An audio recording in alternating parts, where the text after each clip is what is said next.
If you've ever sat in a meeting where someone put up a bar chart of weekly sales numbers and then drew sweeping conclusions from one bad week, you've probably felt that low-grade frustration of watching people mistake noise for signal. I know I have. Before I became a realtor, I spent years in aerospace manufacturing, where we tracked process variation, control limits, and trend lines, because a single data point never tells you what's actually happening. It just tells you what happened. That distinction matters, and it's exactly why I built my market analysis the way I do. I'm Perreault, Managing Principal Broker at Fiv Realty, licensed in Oregon, Washington, and California. This is your weekly Portland Metro Market Update for the week of March 23rd through 29th, 2026. So let's get into it. Before I give you any numbers, I want to explain the single most important analytical tool I use, because if you don't understand it, the data I'm about to share won't mean as much. That tool is called a 12-week rolling average. Here's what it is. Instead of just looking at just this week's number and maybe comparing it to 1 year ago, I take the most recent 12 weeks of data, add them up, and divide by 12. Then next week, I drop the oldest week off the back and add the newest week to the front, and I recalculate. It's a moving window that follows the market in real time. We do the same thing with 12-week period ending at a 1 year ago today, and again move forward. So we're always comparing 1 year to another, but we're doing the 12-week rolling average instead. So why does that matter? Because real estate data is noisy. A big storm, a holiday week, a spike in interest rates, any of those can make 1 week look dramatically different from what's actually happening. The rolling 12-week average smooths out that noise and shows you the direction the market is genuinely trending. Think of it the way an engineer thinks about a process control chart. The individual data points are inputs, but the trend line is the truth. When I tell you where the market is heading, I'm talking about what the rolling averages are showing, not what happened on any single Tuesday. Now let's talk about interest rates, because they are the single biggest variable shaping buyer behavior right now. This week, On Point Federal Credit Union is showing a 30-year fixed conventional rate of 6.125% with 0.5 points and an APR of 6.342%. That is a drop of 0.125 or an eighth of a percentage point from last week's rate of 6.25%. Here's why that matters. This is the first decline we've seen in 4 consecutive weeks. 4 weeks ago, we were at 5.625. Then Iraq War happened. So then we stepped up to 5.875%, then 6%, then 6.25% last week. So while this week's tick down is encouraging, I want to be honest with you. We've only had 7 weeks of on-point rate history in our tracking spreadsheet, so we don't yet have a 12-week rolling average to report on rates. What I can tell you is that the recent 4-week run-up from 5.625% to 6.25% was a meaningful headwind for buyers, and this week's relief, while welcome, does not erase that. Buyers who were quoted rates in the mid-5s just 6 weeks ago are now shopping in the mid-6s. That affects purchasing power, and it affects how sellers need to think about pricing strategy.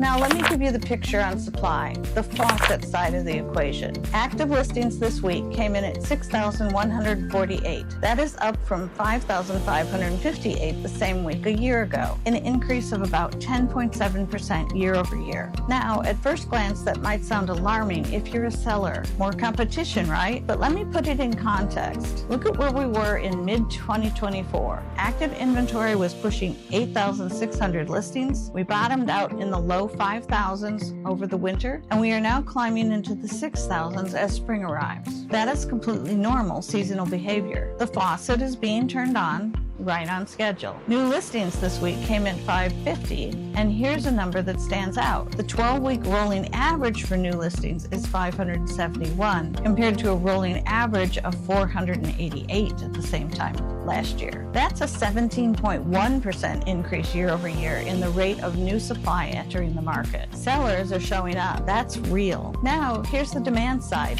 the drain. And this is where the story gets genuinely interesting. New pending sales this week came in at 664, against 550 new listings. Do you see what just happened? The drain is flowing faster than the faucet. More homes went under contract this week than came onto the market. That has been the pattern for most of the past 3 months. It's eating up that inventory that built up last year. The 12-week rolling average for new pending sales is 593 per week compared to 534 at the same point last year, an increase of 11% year over year. Total pending sales are sitting at 3,223, up about 2.9% on a rolling average basis compared to last year. Buyers are in the market. They are active, they are motivated, and they are absorbing the new inventory almost as fast as it comes in. The supply to demand ratio, which I calculate as active listings divided by total pending, is 1.91 right now. A year ago, it was 1.8. So yes, there's slightly more inventory relative to demand than there was last year, but we are nowhere near what would be considered a buyer's market. Homes sold this week came in at 457. The RMLS data shows that the same week last year, 461 homes sold. So we're essentially flat on a spot basis, down less than 1%. On a rolling 12-week average basis, we are selling 399 homes per week right now versus 386 a year ago. So we're actually running about 3.5% of last year on a trend basis. The key thing to understand here is that individual weekly closed sales numbers are among the noisiest data points in real estate. Closings cluster around end-of-month dates, they get delayed by financing, they get pushed by holidays. I rarely lead with closed sales as a trend indicator. I watch them to confirm the direction that pending sales have already told me. Now let me just spend some time on price, because this is where the data is telling a really important story about the character of this market. Average sale price this week came in at $626,387 compared to $594,051 the same week last year. That's a gain of 5.5% year over year. Median sales price this week is $552,900 versus $530,000 last year, a gain of 4.3% year over year. Those are solid, healthy appreciation numbers. But here's what's really telling. The 12-week rolling average for average price is $609,031. A year ago, the rolling average was $613,194. So on a rolling trend basis, average prices are actually running very slightly below last year's trend line, down about 0.7%. The median rolling average tells a similar story, $538,690 now versus $550,679 a year ago. What does that mean? It means the market is producing strong individual week price readings, but when you smooth it out, we are not in a runaway appreciation environment. This is orderly, disciplined price behavior. Now, let me give you the numbers that really frame the seller's reality, because this is where I think the most actionable insight lives. The average sale price as a percentage of the asking price this week is 99.79%. The median is 100%. Sellers are, at the median, getting exactly what they're asking for. But here's the number I've become increasingly focused on. Average sold price as a percentage of the original asking price is 97.05%. That's up from 94.47% the same week last year, nearly a 3-point improvement. Here's why that distinction matters. The ratio of sold price to current asking price tells you how well a seller priced on the day they went into escrow. The ratio of sold price to original asking price tells you how much total discount the market required to get the deal done, including any price reductions along the way. When that number is 97%, it means sellers are, on average, netting 3% less than what they originally hoped to get. And when that number is improving year over year, it tells you that sellers are getting smarter about pricing right, or that market demand is strong enough to reward them for it. Probably some of both.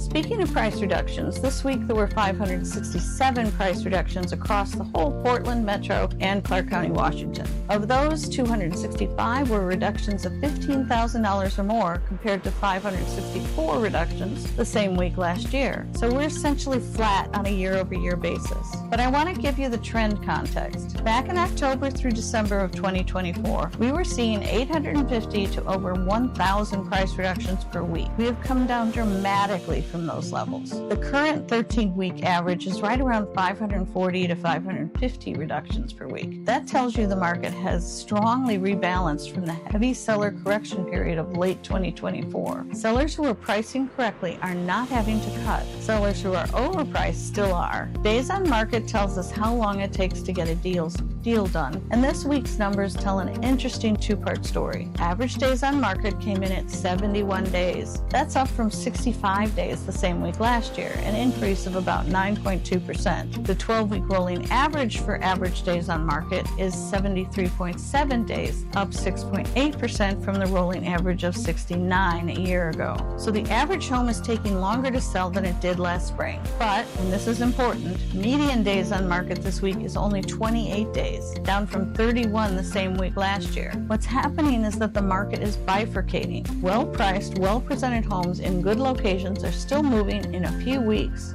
or maybe even a few days.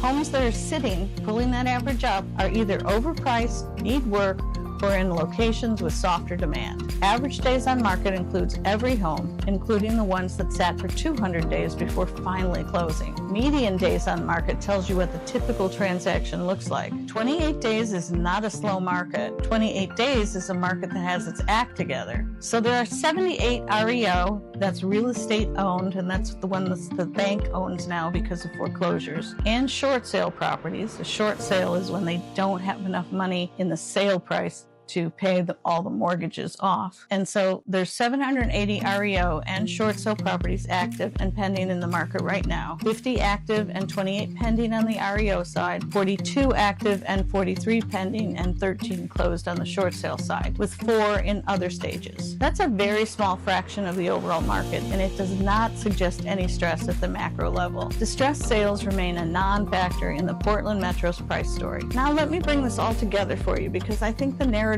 this week is one of balance, but balance that is shifting. Here's what I see. Supply is building at a healthy seasonal pace. New listings are up 17% year over year, which sounds like a lot, but buyers are showing up to meet them. New pending sales are up 11% year over year. Prices are holding, up 5.5% on average for the week, with rolling averages just slightly below last year's trend. Days on market are elevated versus last year, but not alarmingly so. And median days on market is actually better than last year for the typical transaction. What this market is rewarding, and I've been saying this for weeks, is pricing discipline. Sellers who list at a realistic price with good presentation in a location that has demand are still getting 100% of asking price. Sellers who reach above market value are getting price reductions, extended days on market, and ultimately, in my opinion, probably netting less than those who priced correctly to begin with. That 3-point improvement in the original asking price ratio tells me that the market is getting smarter. That's healthy.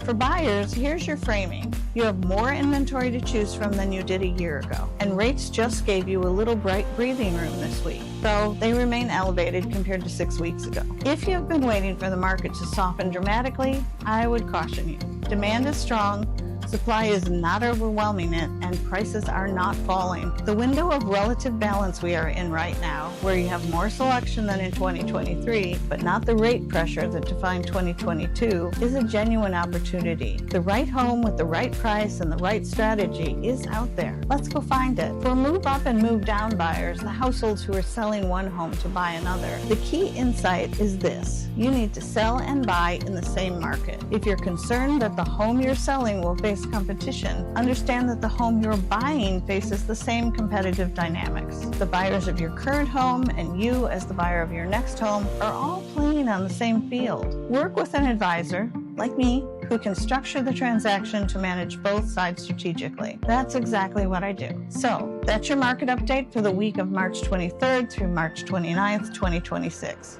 If you found this useful, please subscribe to this channel at Lauren Perreault Realtor PDX so you don't miss next week's update. You can find the full blog version of this analysis at pdxhomesforsale.com. And if you have questions about buying, selling, or investing in the Portland Metro or Clark County, Washington market, you can reach me at lauren@pdxhomesforsale.com or by phone at 503-683-1885. And if you didn't figure it out by now, I'm Lauren Perreault. I'll see you next week.